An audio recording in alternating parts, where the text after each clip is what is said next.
Hello, this is Ruby Jane. I'm Latino, and I will discuss the secondary classification.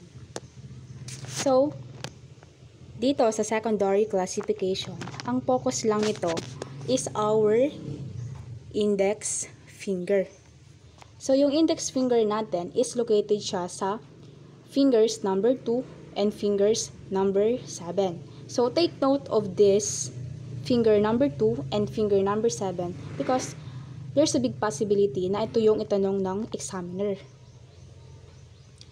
Again, dito sa secondary classification, ang focus lang nito is our index finger, which is located sa fingers number 2 and finger number 7. Now, lahat ng pattern na makikita sa index finger, whether it is a loop, arch, or whirl, ang isusulat is capital letter. Again, lahat ng makikita nyong pattern sa index finger, whether it is a loop, arch, or whirl, ang isusulat palagi is capital letter. Nagets?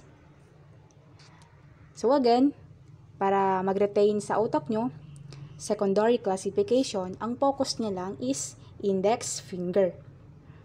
Yung index finger natin is located sa finger number 2 and finger number 7.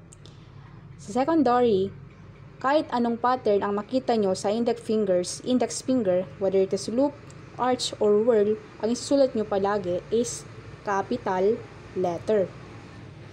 So, there is a note here na kailangan nyong tandaan.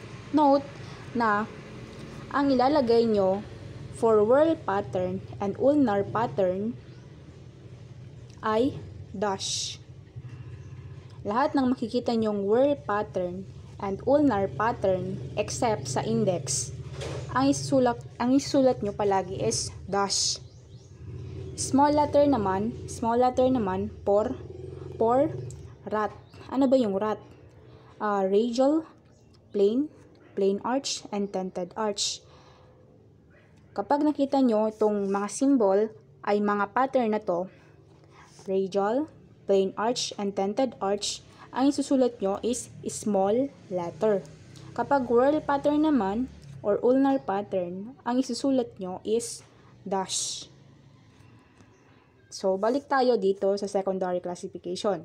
Again, secondary classification, ang focus niya lang palagi is our index finger, which is located sa finger number 2 and finger number 7. So, paano to nakuha na finger 2? Yung finger 2, mag-start kayo sa right hand.